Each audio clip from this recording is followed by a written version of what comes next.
Atos capítulo 1. Nós veremos dois versículos 4 e 5.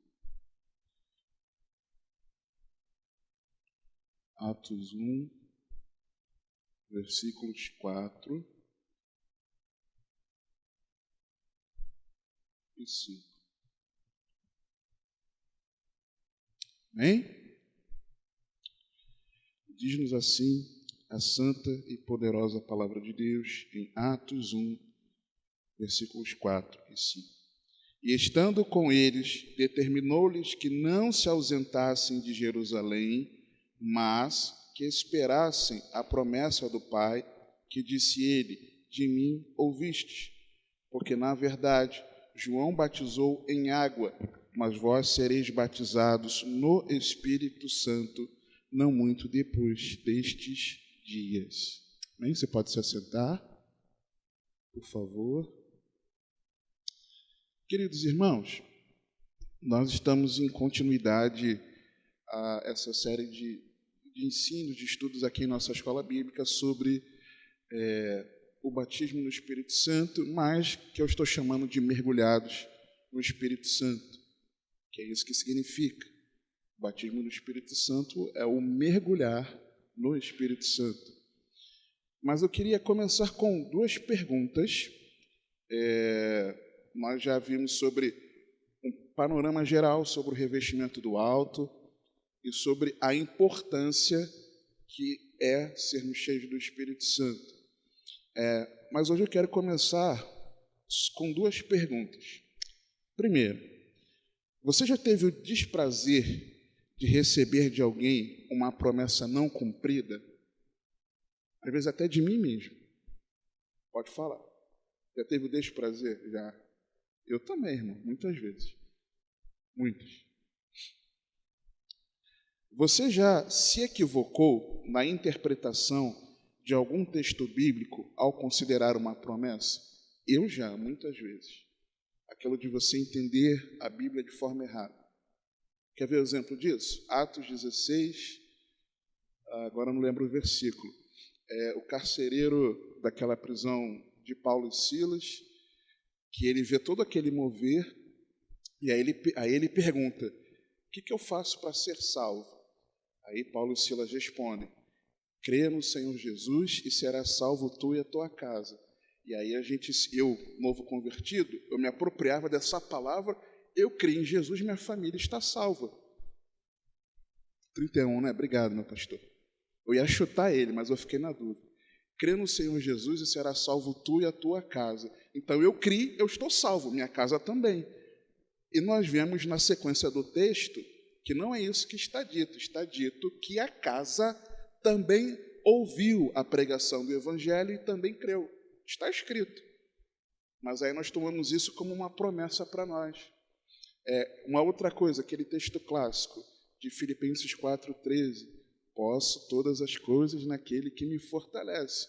Então, eu tenho uma promessa de Deus que tudo eu posso realizar porque é Ele que me capacita a viver. Isso é um equívoco nosso. Tem vários outros textos, muitos. Um dia eu tenho vontade, se assim o Espírito Santo direcionar o nosso pastor, de trazer um estudo bíblico aqui sobre interpretação bíblica, onde nós nos equivocamos em muitos textos. Só que Jesus aqui, nos dois versículos que nós lemos, Jesus ele avisa sobre a promessa do Pai, conforme as Escrituras, nós vamos ver isso, é o que ele mesmo ensinava aos discípulos, que é o batismo no Espírito Santo que João o Batista pregava. Então Jesus avisa: sabe a promessa do Pai que está nas Escrituras? Isso é o que eu falava com vocês. Era disso que eu estava falando. Quando eu estava falando sobre o Espírito da verdade vir, é disso que eu estava falando com vocês. E aliás, diga-se de passagem, meus discípulos, era sobre isso que João pregava, quando ele dizia que ele batizava nas águas, mas que viria alguém, e esse alguém sou eu, que batizo no Espírito Santo. É disso que Jesus está falando aqui nesses dois versículos. Então, Para eles, os discípulos daquela época, e especialmente para nós, que agora nós temos toda a Bíblia escrita, revelada, temos todo o Novo Testamento também, essa é uma fundamentada promessa bíblica. É sobre isso que nós vamos ver hoje, uma fundamentada promessa bíblica. Sermos cheios do Espírito Santo é uma promessa de Deus que está fartamente documentada na palavra de Deus. Primeiro, na parte B do versículo 4, quando ele diz assim, mas que esperassem a promessa do Pai. Que promessa do Pai é essa? É o que as Escrituras já registravam. Eu quero pedir que você abra Ezequiel, capítulo 36. Livro do profeta Ezequiel, capítulo 36, versículos 25 a 27.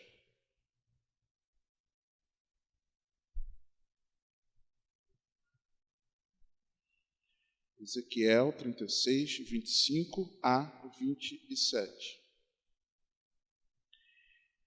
Então aspergirei água pura sobre vós, e ficareis purificados de todas as vossas imundícias, e de todos os vossos ídolos vos purificarei, e dar-vos-ei um coração novo, e porei dentro de vós um espírito novo, e tirarei da vossa carne o coração de pedra, e vos darei um coração de carne, e porei dentro de vós o meu espírito, e farei que andeis nos meus estatutos, e guardeis os meus juízos, e os observeis.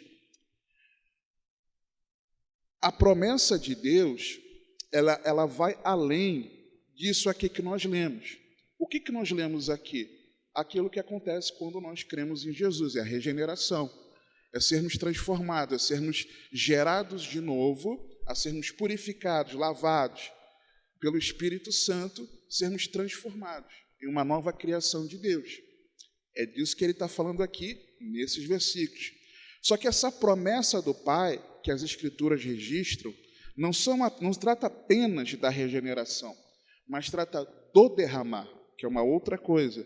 Capítulo 39 de Ezequiel ainda, versos 25 a 29.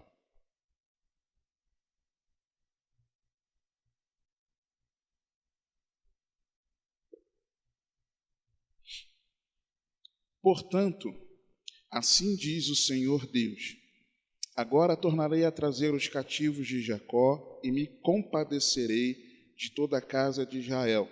Zelarei pelo meu santo nome, e levarão sobre si a sua vergonha e toda a sua rebeldia, com que se rebelaram contra mim, quando eles habitarem seguros na sua terra, sem haver quem os espante. Quando eu os tornar a trazer de entre os povos, e os houver ajuntado das terras de seus inimigos, e eu for santificado neles aos olhos de muitas nações, então saberão que eu sou o Senhor seu Deus, vendo que eu os fiz ir em cativeiro entre os gentios, e os ajuntarei para voltarem à sua terra, e não mais deixarei lá nenhum deles, nem lhe esconderei mais a minha face, pois derramarei o meu espírito sobre a casa de Israel, diz o Senhor Deus. Só que esse derramar mais do que apenas uma regeneração, mais do que uma promessa de que todo aquele então que estiver em Deus vai experimentar o derramar. Esse derramar é para quem tem sede de viver para a glória de Deus e ser sua testemunha. Eu fiquei chocado, irmãos, quando eu me atentei ao texto que nós vamos ler em Isaías, capítulo 44, porque Isaías 44 está falando o que para mim aponta para a nossa caminhada de fé cristã. Isaías 44, versos 1 a 8.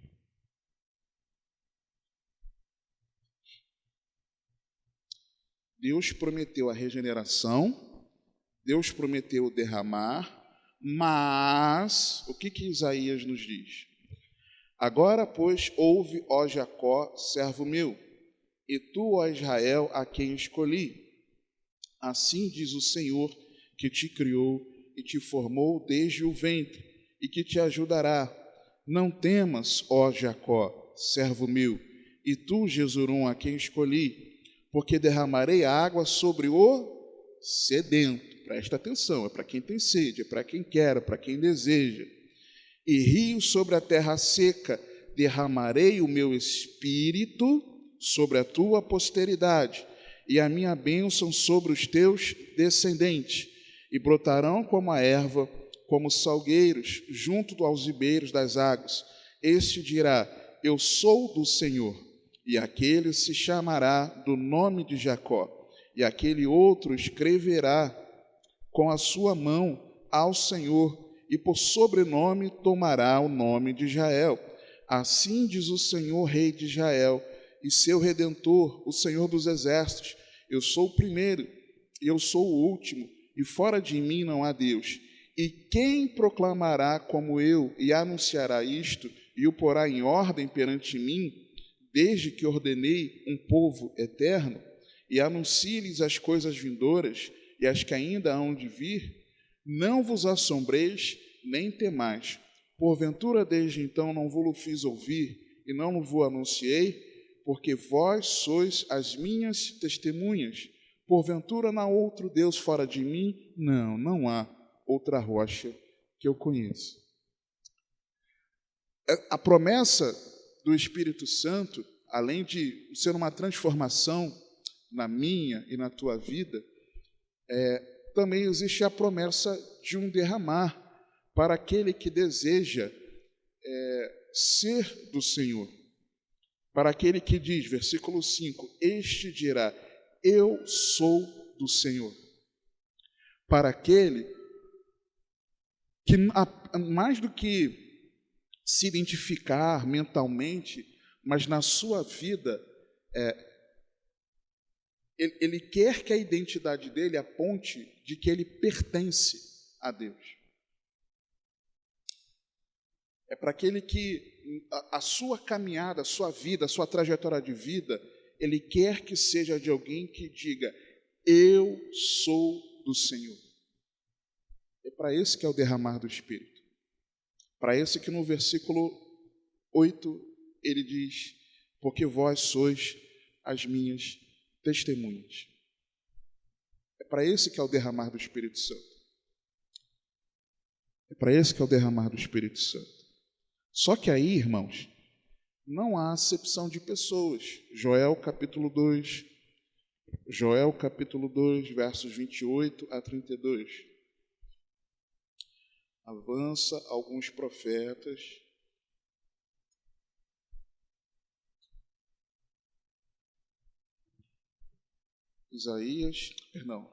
Joel capítulo 2, versos 28 a 32.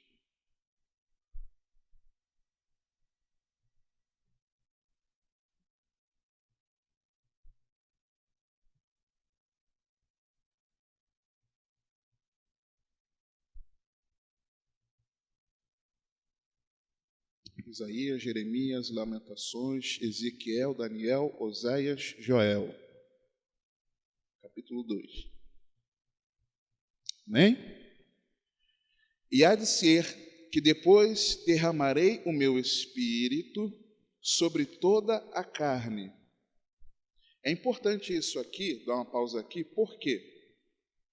Porque os textos que eu li anteriormente, eles falam da casa de Israel, falam do povo de Israel, e às vezes quem faz a leitura, ali é uma promessa só para quem for descendente de Abraão, fisicamente.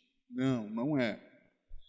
Versículo 28 de novo. E há de ser que depois derramarei o meu espírito sobre toda a carne, e vossos filhos e vossas filhas, ou seja, para a descendência, seja do sexo masculino ou feminino, homem ou mulher, profetizarão, os vossos velhos terão sonhos, os vossos jovens terão visões, independente da sua faixa etária, seja de mais idade ou de menos idade. e também sobre os servos e sobre as servas. Detalhe, sobre os servos e sobre as servas, aqui ele não está falando sobre os meus servos e as minhas servas. É claro que o contexto aqui é para quem é servo de Deus, mas até para aquele que é um escravo, para aquele que é de uma condição social desfavorecida. O que ele está falando aqui? É para o pobre também. É para o homem, é para a mulher, é para o jovem, é para o idoso, é para o rico, é para o pobre, é para o israelita, é para toda a carne. É o que ele está dizendo. E também sobre os servos e sobre as servas, naqueles dias derramarei o meu espírito, e mostrarei prodígios no céu e na terra, sangue, fogo e colunas de fumaça. O sol se converterá em trevas, e a lua em sangue, antes que venha o grande e terrível dia do Senhor. E há de ser que todo aquele que invocar o nome do Senhor será salvo, porque no monte Sião e em Jerusalém haverá livramento, assim como disse o Senhor, e entre os sobreviventes, aqueles que o Senhor chamar. Então, a promessa do Pai é essa, de um derramar do Espírito dele, sem fazer acepção de pessoas, para aqueles que são transformados por ele. Eu lembro que eu comentei isso aqui numa pregação, acho que foi no mês de janeiro, que foi logo depois do dia 8 de janeiro, né? Ou perto ali, né?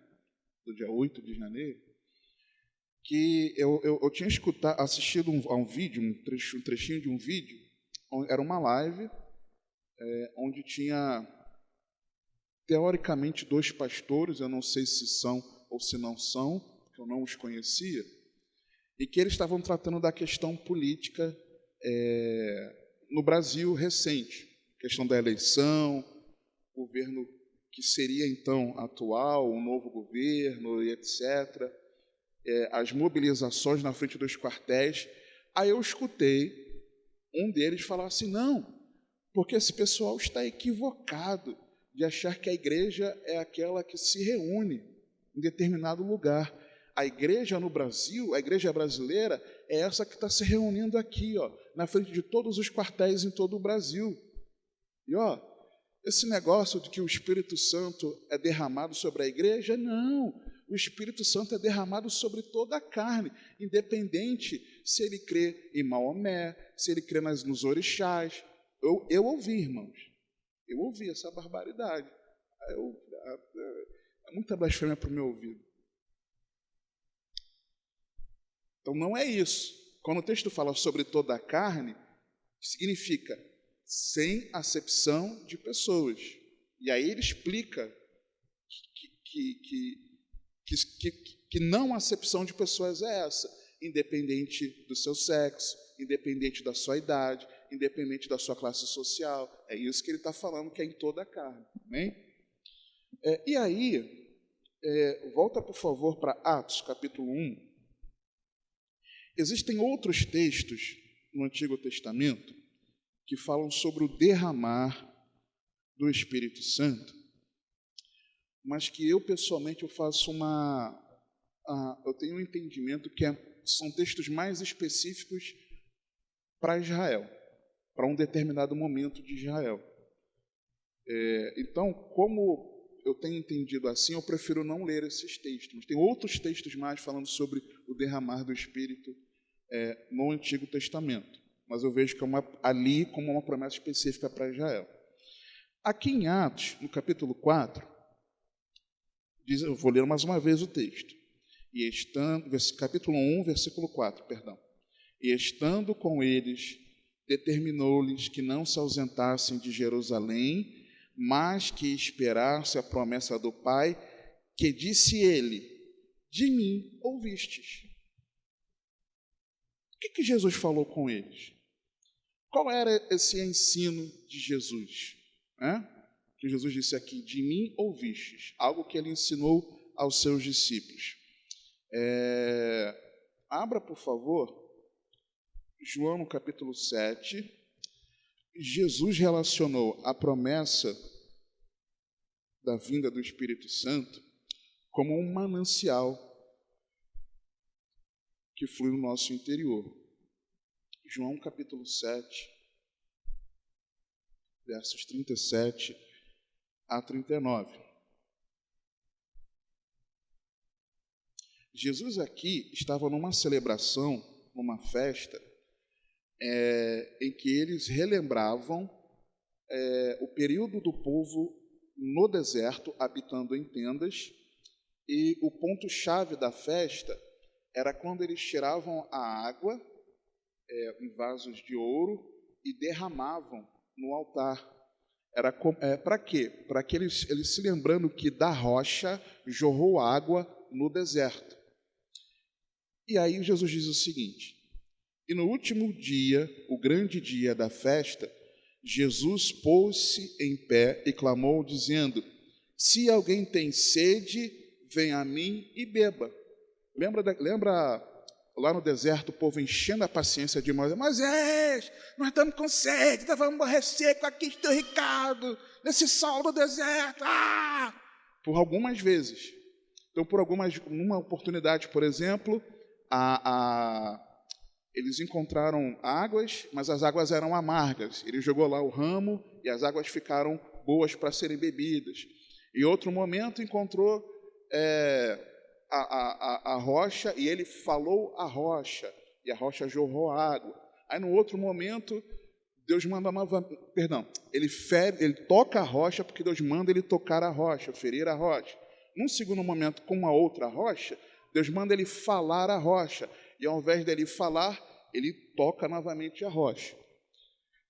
Como 1 Coríntios, no capítulo 10, Paulo diz expressamente que essa rocha é Cristo, por que Deus se indignou com Moisés, e por causa disso ele e Arão não entraram na terra prometida? O texto diz: porque eles não santificaram a Deus na frente do povo. Eles não foram os líderes que deveriam dar o exemplo de santificarem, de exaltarem, de honrarem a Deus na frente do povo. Eles desobedeceram a Deus. E se ele feriu a rocha uma segunda vez, o primeiro ferir da rocha significava o morrer de Cristo. Cristo, a rocha, sendo ferido na cruz do Calvário para nos salvar. A partir de Jesus morto na cruz, jorrou a água. Na segunda vez, ele não era para ele ter ferido a rocha novamente, porque Cristo morreu uma vez só pelos nossos pecados. Agora, não precisa Cristo morrer para a água jorrar. Agora você só precisa falar a rocha: Jesus, eu desejo. Aí Jesus está falando aqui. E no último dia, o grande dia da festa, Jesus pôs-se em pé e clamou, dizendo: se alguém tem sede, venha a mim e beba. Ou seja, eu sou a rocha, venha a mim. Quem crê em mim, como diz a Escritura, rios de água viva correrão do seu ventre. E isto disse ele, do Espírito que haviam de receber os que nele crescem, porque o Espírito Santo ainda não fora dado, por ainda Jesus não ter sido glorificado. Então Jesus ele fala dessa promessa da Escritura, da promessa do Pai, como sendo um manancial que jorra de dentro de nós, irmãos. O Espírito Santo é Deus fluindo de forma poderosa dentro de cada um que é de verdade discípulo de Cristo. Aquele que foi de verdade a Cristo, que teve sede e bebeu. Jesus também ensinou, João 14, Jesus falou que em cumprimento da promessa do Pai, além desse manancial em nossa vida, nós teríamos amizade. Amizade é João 14, versículo 16. A partir do 15, né? Para entendermos melhor. Se me amais, guardai os meus mandamentos, e eu rogarei ao Pai, e ele vos dará outro encorajador, /consolador, /conselheiro, /ajudador, para que fique convosco para sempre. Alguém que fica conosco para sempre, está junto a nós sempre, é nosso amigo ou não é? Quem no momento de dificuldade no momento que você está passando o pior momento da sua vida, está lá do seu lado, é seu amigo ou não é? 99% das vezes é seu amigo. Só que aqui, quando Jesus ele diz aqui,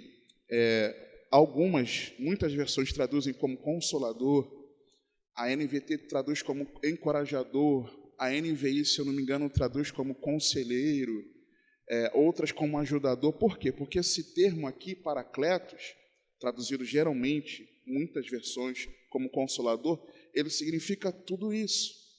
Ajudador, conselheiro, consolador, encorajador.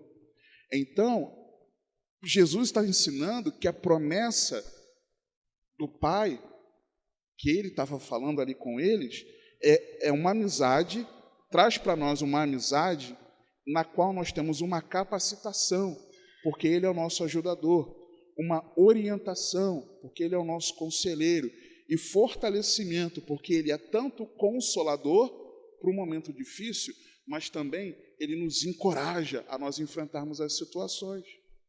Um amigo. Jesus está falando que a partir da promessa do Pai, nós temos amizade com Deus, habitando dentro de nós, que está conosco para sempre. Uma amizade eterna. Só que aí, eu vejo que também Jesus está ensinando, juntando com o versículo 17, Jesus está falando de uma ressignificação da nossa vida. Assim, 16 e 17. E eu rogarei ao Pai, e ele vos dará outro encorajador, para que fique convosco para sempre, o Espírito de verdade, que o mundo não pode receber. Prestar atenção, o mundo não pode receber. Então o Espírito Santo, aquela bobagem que eu ouvi lá, daqueles supostos pastores, é uma imbecilidade bíblica, porque o Espírito de verdade que o mundo não pode receber. E ponto final, irmãos, eu fico 100% com a Bíblia. Porque não o vê nem o conhece, mas vós o conheceis, porque habita convosco e estará em vós. Por que eu digo que é uma ressignificação? Porque antes o Espírito Santo estava ali com eles. De que forma? No próprio Senhor Jesus. O Espírito Santo estava no Senhor Jesus. Então, onde Jesus estivesse, o Espírito Santo estava junto. Onde Jesus estivesse com os seus discípulos, o Espírito Santo estava junto com os seus discípulos no Senhor Jesus.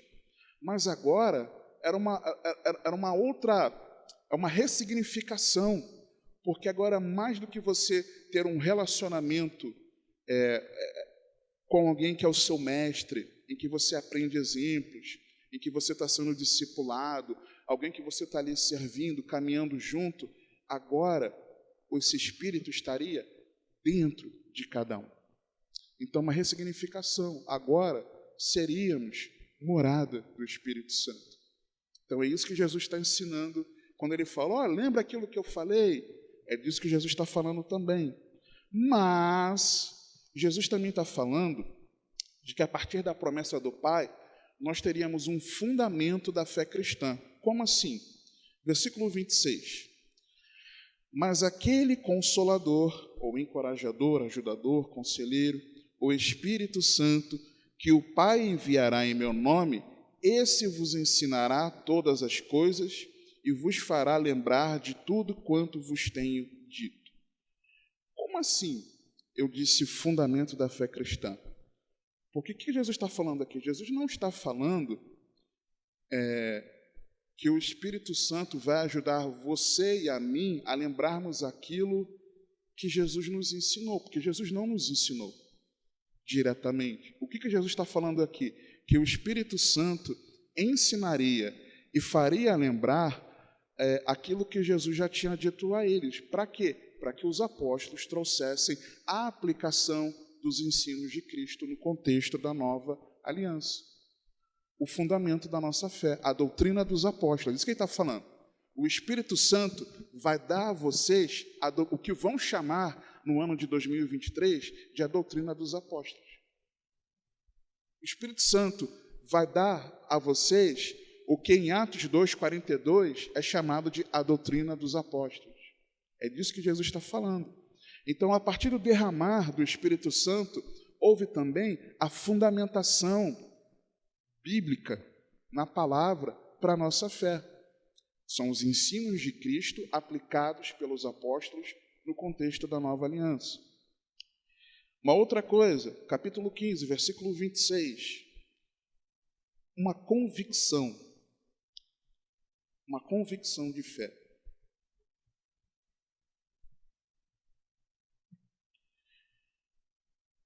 Mas quando vier o encorajador, que eu da parte do Pai vos hei de enviar, aquele Espírito de verdade que procede do Pai, ele testificará de mim. Espera aí, mas eles já não conheciam Jesus? Jesus está falando aqui com quem aqui? Jesus está falando com seus discípulos. Os discípulos já não conheciam Jesus? Os discípulos não comiam com Jesus? Não viajavam com Jesus? Eles não sabiam o que Jesus falou, ensinou, pregou? Não testemunharam a maneira de viver do Senhor Jesus? Não testemunharam os milagres realizados pelo Senhor Jesus? Alguns deles, inclusive, não ouviram no Monte da Transfiguração uma voz vinda do céu e declarar que aquele era o Filho amado de Deus e que a voz deles deveriam ouvir? Sim. Só que aqui ele diz que quando o Espírito fosse derramado, Cristo, na vida deles, seria confirmado, seria testificado. Por quê, irmãos? Porque alguém cheio do Espírito Santo tem convicção da sua fé no Senhor. Porque alguém cheio do Espírito Santo, de verdade, é um verdadeiro discípulo de Cristo. Alguém cheio do Espírito Santo, não importa o que aconteça, está firme no Senhor Jesus. É por isso que também nós precisamos do Espírito Santo, para que Cristo na nossa vida esteja testificado, confirmado. Jesus ensinou mais, no capítulo 16, falando sobre a promessa do Pai, versículos 17 a 12. E aí, só uma pausa que eu não comentei, alguém cheio do Espírito Santo sabe que em si tem um manancial de um poder que age dentro da vida dele, e ele sabe que através desse poder ele consegue viver para a glória de Deus. Que esse manancial, que Jesus chamou de água viva, ao invés de trazer morte, ao invés de trazer mornidão, desânimo, traz vida. Alguém cheio do Espírito Santo. Alguém cheio do Espírito Santo passa as dificuldades, mas não fica, ninguém me deu atenção, não tem um amigo, porque ele tem o Espírito Santo como amigo. Não é que a gente não sinta falta, claro que a gente sente falta de um amigo de carne, claro, óbvio, mas não tendo, naquele momento, que possa nos aconselhar, ninguém me ajudou nessa situação. Gente, nós temos o Espírito Santo. Quem está cheio do Espírito Santo tem essa certeza. E no momento da dificuldade, vai ligar para o amigo, vai mandar um zap lá fulano pode me ajudar. Não, a primeira coisa que ele vai fazer é orar. Alguém cheio do Espírito Santo é assim. Vai buscar conselho do outro? Não. Vai se encher vai buscar em oração, vai buscar na palavra. E vai ser encorajado e vai ser consolado no momento de dor, porque o Espírito Santo, ele sabe que ele tem o Espírito Santo agindo dentro dele.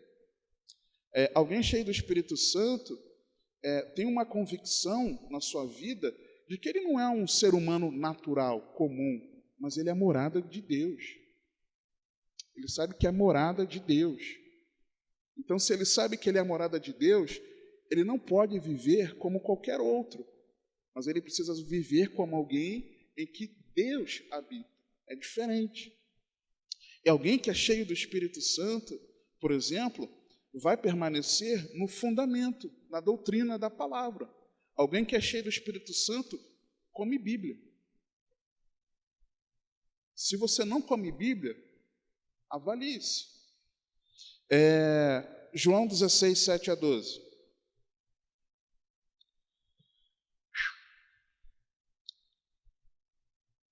Todavia, digo-vos a verdade, que vos convém que eu vá, porque se eu não for, o encorajador não virá a vós, mas quando eu for, vô-lo enviarei. E quando ele vier, convencerá o mundo do pecado e da justiça e do juízo. Do pecado, porque não creem em mim, da justiça, porque vou para meu Pai, e não me vereis mais, e do juízo, porque já o príncipe deste mundo está julgado. Ainda tenho muito que vos dizer, mas vós não o podeis suportar. Eu enxerguei aqui, meditando nesse texto, que Jesus aqui está falando de unção. Por quê? De uma capacitação para pregar o Evangelho. Por que eu digo isso? Porque no versículo 7, ele diz que o Espírito Santo viria sobre quem? Sobre os discípulos de Cristo, sobre a igreja. É disso que ele está falando. Aí a partir do versículo 8, ele diz, e quando ele vier, lembrando que ele vem sobre a igreja. O Espírito Santo não está pairando sobre as águas como Gênesis no capítulo 1, irmãos. Isso foi em Gênesis 1. Tá? Na criação. O Espírito Santo veio para a igreja. É o que o texto está dizendo aqui. Todavia, digo-vos a verdade, que vos convém que eu vá, porque se eu não for, o encorajador não virá a vós, não é ao mundo. Não é a toda a criatura, é a vós. Mas quando eu for, vou-lo enviarei. E quando ele vier sobre toda a criatura, ou pairando sobre as águas, não. Quando ele vier a vocês, meus discípulos, convencerá o mundo do pecado, da justiça e do juízo. Por quê? Como que o mundo é convencido do pecado, da justiça e do juízo? Por meio da pregação do Evangelho, irmãos. Então, Jesus está falando aqui que a promessa do Pai significava uma capacitação do Espírito Divino, sobrenatural, um poder de Deus na pregação do Evangelho, para que por meio da pregação o Espírito convença do pecado, da justiça e do juízo. É disso que Jesus está falando aqui. Versículo 13. Jesus fala também que a promessa do Espírito, a promessa do Pai, o derramar do Espírito, traria direção. Mas quando vier o Espírito de verdade, ele vos guiará em toda a verdade, porque não falará de si mesmo, mas dirá tudo o que tiver ouvido e vos anunciará o que há de vir. Direção. O Espírito Santo traria direção na verdade. Na verdade. Na verdade. Versículos 14 e 15. Jesus também ensinou que o Espírito Santo traria centralidade em Cristo. É por isso, irmãos, que uma igreja que se reúne, tem lá um momento de culto, e que Jesus não é o centro, aqueles irmãos não estão cheios do Espírito Santo. Ele me glorificará, porque há de receber do que é meu, e vou-lo há de anunciar. Tudo quanto o Pai tem é meu, por isso eu vos disse que há de receber do que é meu, e vou-lo há de anunciar. A promessa do Pai traria isso, centralidade no Senhor Jesus. Por quê? Porque o Espírito Santo, todo momento, está apontando para Cristo. Quando as nossas reuniões, Jesus não é exaltado, significa que nós não estamos na direção do Espírito Santo. É simples assim, irmãos. Simples assim. Só que aí, Atos 1, volta para Atos 1, por favor.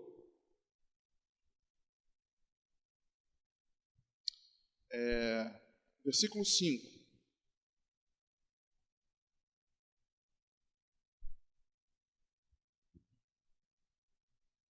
Então, vimos um pouco da promessa do Pai no Antigo Testamento, que os discípulos conheciam, porque os discípulos não eram analfabetos das Escrituras, ao contrário de que muitos pensam.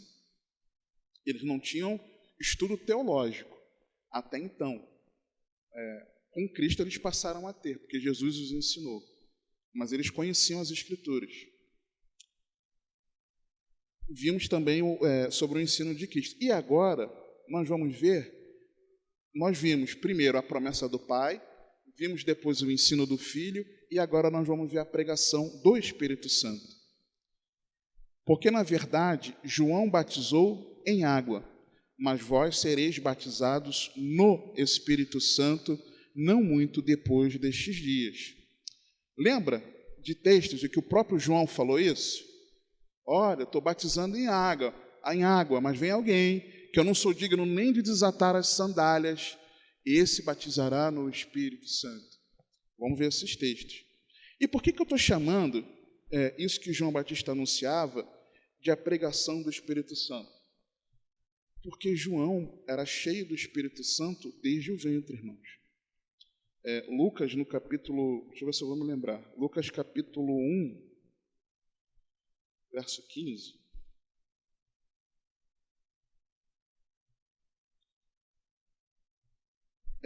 Porque será grande dia diante do Senhor, e não aqui o anjo anunciando ao pai de João o seu nascimento.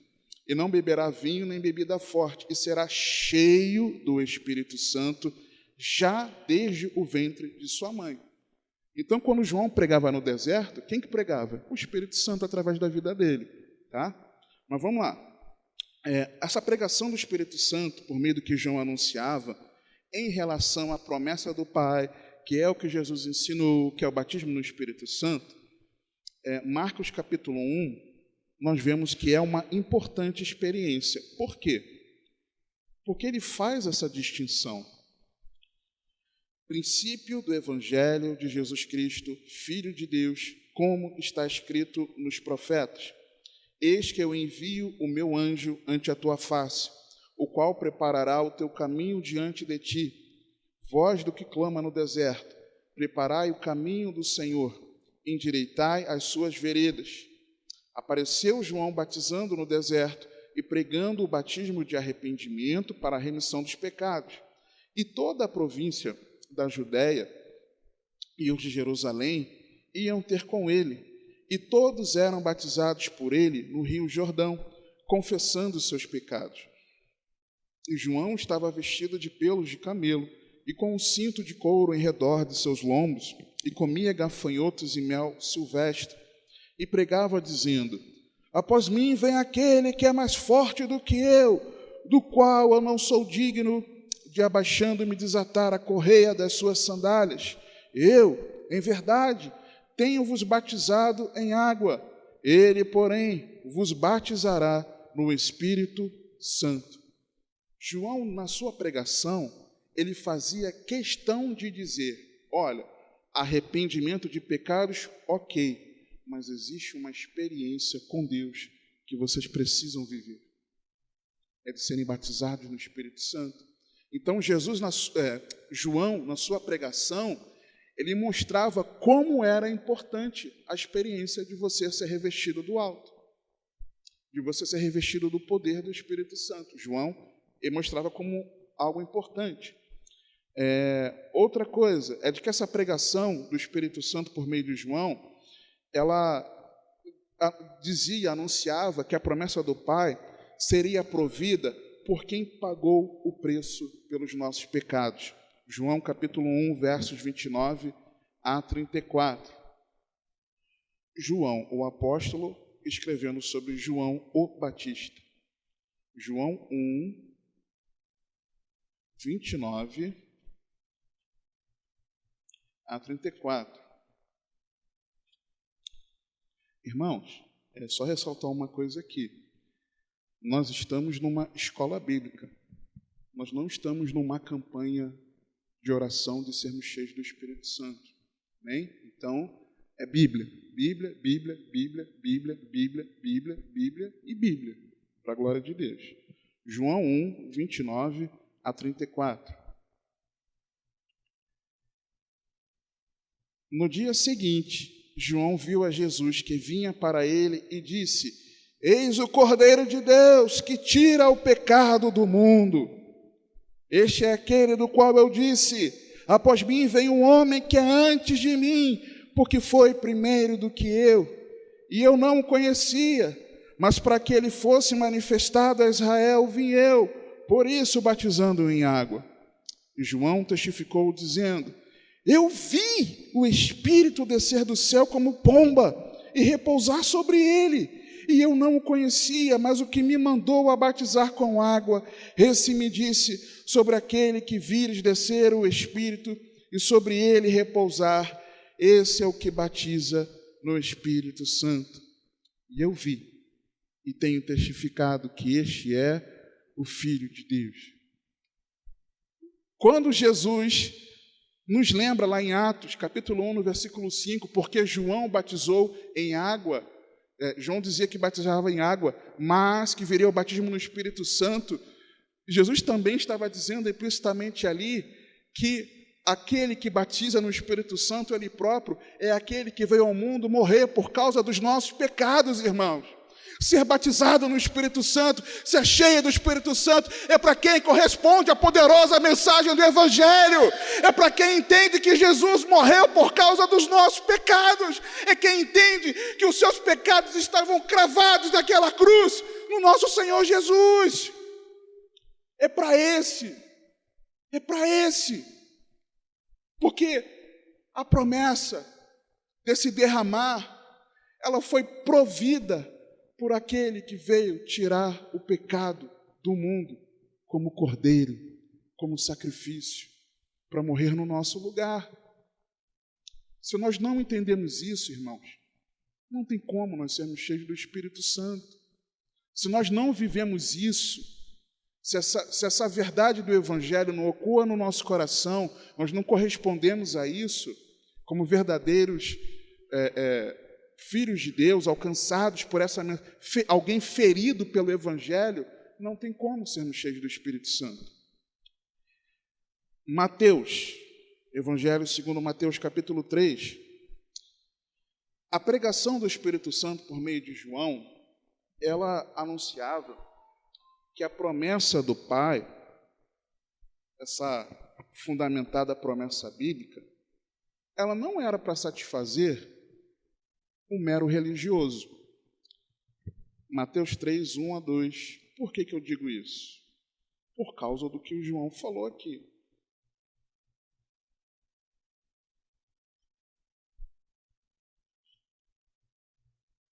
E naqueles dias apareceu João o Batista pregando no deserto da Judéia e dizendo: arrependei-vos, porque está próximo o reino dos céus. Porque este é o anunciado pelo profeta Isaías, que disse: voz do que clama no deserto, preparai o caminho do Senhor, endireitai as suas veredas. E este João tinha as suas vestes de pelos de camelo e um cinto de couro em torno de seus lombos, e alimentava-se de gafanhotos e de mel silvestre. Então ia ter com ele Jerusalém, toda a Judéia e toda a província adjacente ao Jordão, e eram por ele batizados no rio Jordão, confessando os seus pecados. E vendo ele muitos dos fariseus e dos saduceus que vinham ao seu batismo, disse-lhes, e aí eu não consigo fazer João dizendo isso de forma mansa: raça de víboras, quem vos ensinou a fugir da ira futura? Produzi, pois, frutos dignos de arrependimento, e não presumais de vós mesmos, dizendo: temos por pai Abraão, porque eu vos digo que mesmo destas pedras Deus pode suscitar filhos a Abraão. E também agora está posto o machado à raiz das árvores. Toda árvore, pois, que não produz bom fruto, é cortada e lançada no fogo. E eu, em verdade, vos batizo em água para o arrependimento, mas aquele que vem após mim é mais poderoso do que eu, cujas sandálias não sou digno de levar. Ele vos batizará no Espírito Santo e fogo, e em sua mão tem a pá, e limpará a sua eira, e recolherá no celeiro o seu trigo, e queimará a palha com fogo que nunca se apagará. Quando aqueles religiosos chegaram, e o Espírito Santo que habitava na vida de João Batista desde o ventre, o enchendo, fazendo pleno desse Espírito, mostrou para ele que aqueles religiosos simplesmente estavam indo lá para serem meros religiosos, mas que de verdade não tinham se arrependido de seus pecados. E aí ele fala, olha, vocês precisam produzir frutos dignos de arrependimento. Não presumam que por vocês terem nascido israelitas, vocês têm seus pecados perdoados automaticamente. Não presumam que por causa disso, essa promessa do Pai, do derramar do Espírito, será sobre vocês. Não. Então, irmãos, eu aprendo com esse texto, aqui de Mateus 3, versos 1 a 12, que o batismo do Espírito Santo não é para quem frequenta culto, simplesmente. Para quem é membro de uma igreja local, simplesmente. Para quem tem anos de caminhada. Para quem desempenha uma função ministerial, simplesmente. Mas o batismo no Espírito Santo é para aquele que verdadeiramente teve um encontro com o Senhor Jesus, que verdadeiramente se arrepende dos seus pecados, que se libertou da religiosidade demoníaca. Para esse é que é o batismo no Espírito Santo. A pregação do Espírito Santo por meio de João nos anunciou também Lucas. Vá, Lucas, por favor. Capítulo 3, versos 7 a 16. É de que o batismo no Espírito Santo, a promessa do Pai, o revestimento do alto de poder, ser cheio do Espírito Santo, está reservado para quem é transformado. Lucas 3, de 7 a 16. Dizia, pois, João, estou lendo aqui textos paralelos falando sobre a pregação de João no deserto e o batismo, né, que ele realizava. Dizia, pois, João à multidão que saía para ser batizada por ele, raça de víboras, quem vos ensinou a fugir da ira que está para vir? Produzi, pois, frutos dignos de arrependimento. E não comeceis a dizer em vós mesmos, temos Abraão por pai, porque eu vos digo que até destas pedras pode Deus suscitar filhos a Abraão. É como se fosse assim, eu congrego na igreja bíblica cristã, né? Como se fosse isso. E também já está posto o machado à raiz das árvores. Toda árvore, pois, que não dá bom fruto, corta-se e lança-se no fogo. Aí vem o detalhe. E a multidão interrogava, dizendo, que faremos, pois? E respondendo ele, disse-lhes, quem tiver 2 túnicas, reparta com o que não tem, e quem tiver alimentos, faça da mesma maneira. E chegaram também os publicanos, que eram os cobradores de impostos, que geralmente eram desonestos, para serem batizados, e disseram-lhe, mestre, que devemos fazer? E ele lhes disse, não peçais mais do que o que vos está ordenado, porque eles cobravam além, eles roubavam. E uns soldados o interrogaram também, dizendo, e nós, que faremos? E ele lhes disse, a ninguém trateis mal. Vou dar uma pausa aqui. Já viu agente público de segurança? E aí, vocês me conhecem, né? Acho que vocês vão entender isso. Que arrebentam aqueles que cometem crimes, por exemplo, ou aqueles que eles acham que de repente saiu da linha. Você mandou torto por quê? Me respeita, rapaz, eu sou a polícia. E já sai batendo a torta e a direito. Não, é isso aqui. A ninguém trateis mal, nem defraudeis, e contentai-vos com o vosso soldo. Aí aqui já a parte final é aquele que pede, pô, chegou na blitz? Ó, sua placa aí, consultei aqui, está atrasado o seu documento. Pô, seu guarda, não tem como a gente conversar, não? Tem alguns que vão dizer, não, claro, vem cá, o que você pode conversar com a gente aí? Não, poxa, tem um negócio aqui, se eu tomar um Guaraná lá, ó, toma aqui, ó, e muitos aceitam. É disso que está sendo falado aqui, né? Contentai-vos com o vosso soldo, com o seu salário, não seja desonesto, seja transformado, não viva mais como você vivia antigamente.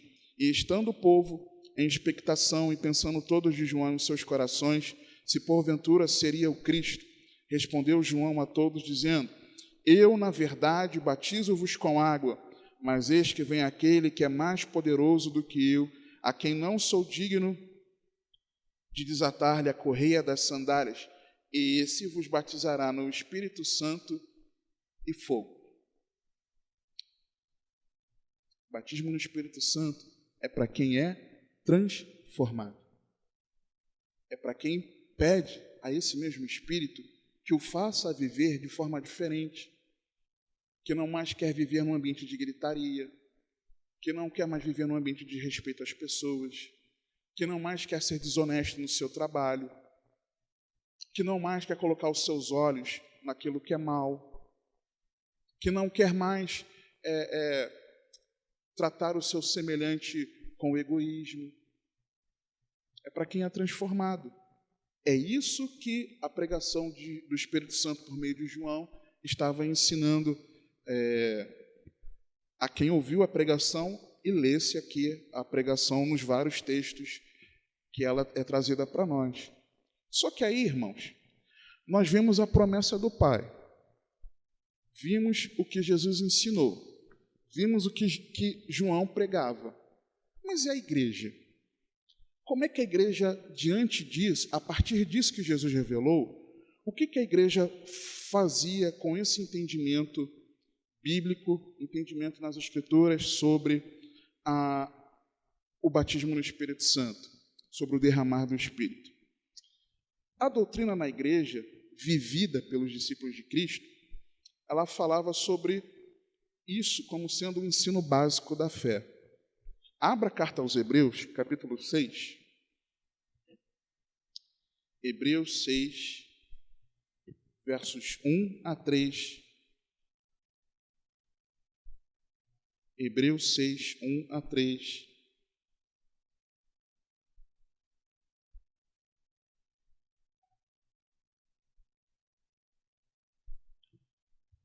Por isso, deixando os rudimentos da doutrina de Cristo, prossigamos até a perfeição, não lançando de novo o fundamento do fundamento, base, beabá, do arrependimento de obras mortas e de fé em Deus e da doutrina dos batismos. Porque não é só o batismo nas águas, mas há também o batismo no Espírito Santo. E da imposição das mãos, e da ressurreição dos mortos, e do juízo eterno. E isto faremos, se Deus o permitir. O que o escritor aos Hebreus está falando? Gente, a gente precisa crescer. Eu não preciso voltar com vocês ao fundamento de explicar que existem 2 batismos. Há aqueles que defendem que existe um terceiro. Eu não, mas há aqueles que defendem, não vou entrar nessa polêmica aqui. É disso que ele está falando. É fundamento da fé, um ensino básico da fé. Ou seja, um novo convertido, por exemplo, alguém que é discipulado, precisa ser discipulado da importância dele desejar ser cheio do Espírito Santo. É base. É por isso que o nosso pastoral não fala tanto de que nós, enquanto servos de Deus, devemos nos reunir. Ele fala isso em todas as igrejas, fala dos vídeos. Você já ouviu ele falar isso presencialmente e já assistiu em vídeo? De que nós precisamos nos reunir para nos edificarmos mutuamente e sermos cheios do Espírito Santo. Por quê? Porque isso é o beabá da fé, irmãos. Crente tem que desejar ser cheio do Espírito Santo. É isso que o texto está falando. A igreja também, a doutrina na igreja, o que eles viviam, os discípulos viviam, é de que não é apenas o ser selado pelo Espírito Santo. Efésios 1, 12 a 14. Carta aos Efésios, capítulo 1, versos 12 a 14. Efésios 1, 12 a 14. Há aqueles que dizem que quando Paulo escreveu isso aqui é como se ele estivesse escrevendo um único parágrafo, uma frase inteira, do versículo 3 até versículos adiante. Mas do 12 ao 14. Com o fim de sermos para louvor da sua glória, nós o que primeiro esperamos em Cristo, em quem também vós estáis, depois que ouvistes a palavra da verdade, o evangelho da vossa salvação, e tendo nele também crido, fostes selados com o Espírito Santo da promessa, o qual é o penhor da nossa herança, para a redenção da possessão adquirida, para louvor da sua glória. Ele aqui está falando do Espírito Santo, que é o Espírito prometido por Deus. Mas aqui ele está falando que o Espírito Santo está falando do derramar? Não, ele está falando do selar, não do derramar. Daquela experiência que todo convertido em Jesus tem de ser a habitação do Espírito Santo e de ser regenerado. Então a igreja vivia uma realidade de que a vinda do Espírito Santo não era apenas habitar em nós e nos regenerar, não é apenas ser o penhor da nossa salvação, mas, vá para Atos, por favor, Atos 2, 32 e 33. Atos 2, 32 e 33. Não apenas ser selado pelo Espírito, mas o derramar do Espírito Santo. Por quê? Diz assim: Deus ressuscitou a este Jesus. Isso aqui é Pedrão defendendo que eles não estavam bêbados e aproveitou para pregar o Evangelho. Nós lemos esses versos aqui no primeiro ensino, né? Deus ressuscitou a este Jesus, do que todos nós somos testemunhas, de sorte que, exaltado pela destra de Deus, e tendo recebido do Pai a promessa do Espírito Santo, derramou isto que vós agora vedes e ouvis. O que Pedro entendia? Que a promessa da vinda do Espírito Santo é o derramar do Espírito Santo, que Jesus chamou de revestimento de poder. É isso que a igreja entendia. Um derramar em que nós somos mergulhados no Espírito Santo pelo próprio Senhor Jesus, porque ele diz: Deus ressuscitou a este Jesus, do que todos nós somos testemunhas, de sorte que, exaltado pela destra de Deus e tendo recebida do Pai a promessa do Espírito Santo, derramou. Quem derramou? Esse Jesus.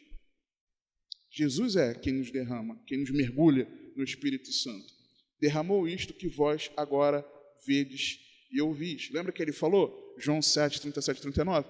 Quem tem sede, vem a mim e beba. E isto ele falava da vinda do Espírito Santo. O que a igreja também entendia? A igreja entendia que o derramar do Espírito Santo e que nós somos mergulhados por Jesus como um presente ao arrependido de seus pecados que correspondia ao Evangelho. Versos 37 a 40. E ouvindo eles isto, compungiram-se em seu coração e perguntaram a Pedro e aos demais apóstolos: Que faremos, homens irmãos? E disse-lhes Pedro: Arrependei-vos e cada um de vós seja batizado em nome de Jesus Cristo, em remissão de pecados, e recebereis o dom, o presente do Espírito Santo. Porque a promessa, que promessa é essa? É o mesmo contexto, derramar do Espírito. Diz respeito a vós, a vossos filhos e a todos os que estão longe, a tantos quantos Deus nosso Senhor chamar. E com muitas outras palavras, isto testificava e os exortava, dizendo: salvai-vos dessa geração perversa. Então a igreja entendia que o Espírito Santo, o derramar do Espírito Santo, era por Jesus, para quem, em arrependimento de seus pecados, correspondia à mensagem do Evangelho. E, por último, a igreja entendia que esse derramar dado por Jesus para quem se arrependia em resposta ao Evangelho e vivia uma genuína fé. Gálatas 3, 1 a 14. Carta aos Gálatas 3, 1 a 14.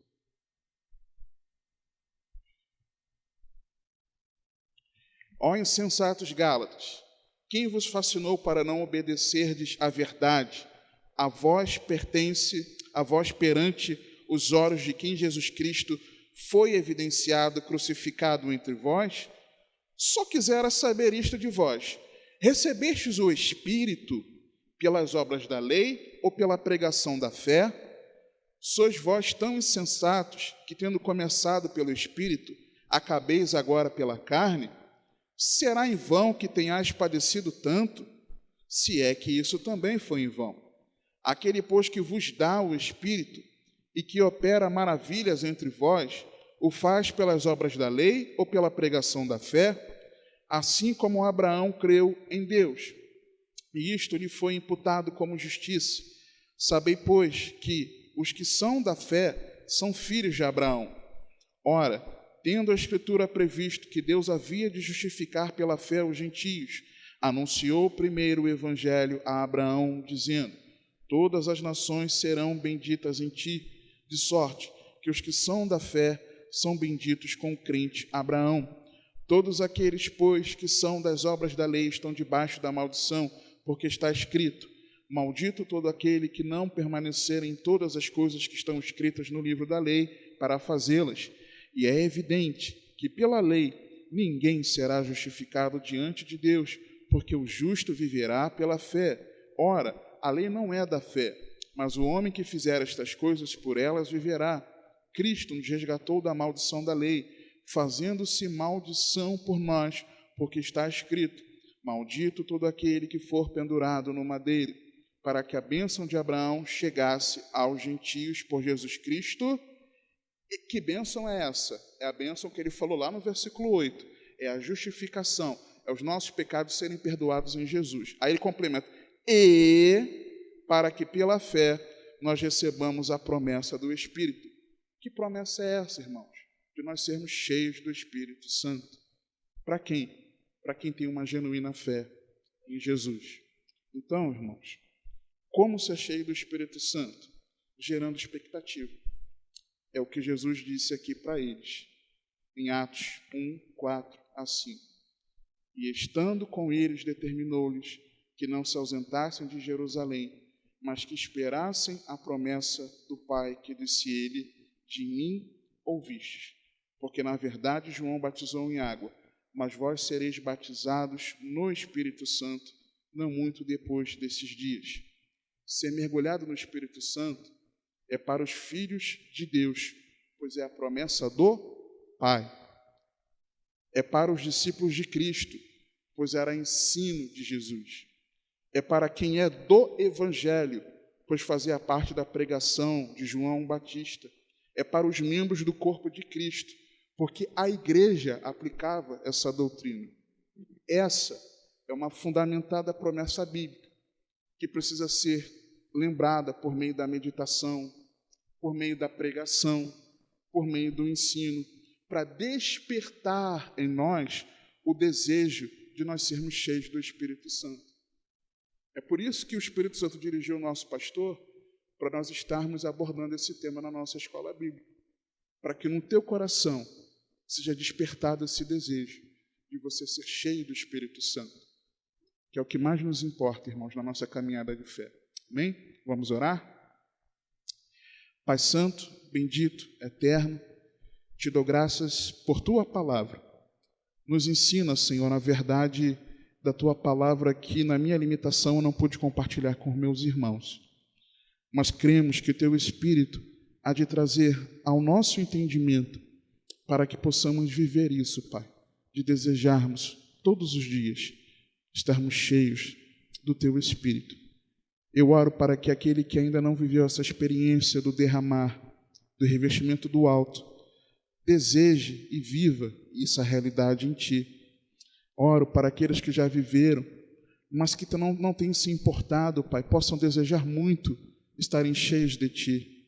E que todos nós, ó Pai, cada um de nós, sejamos cheios do Senhor.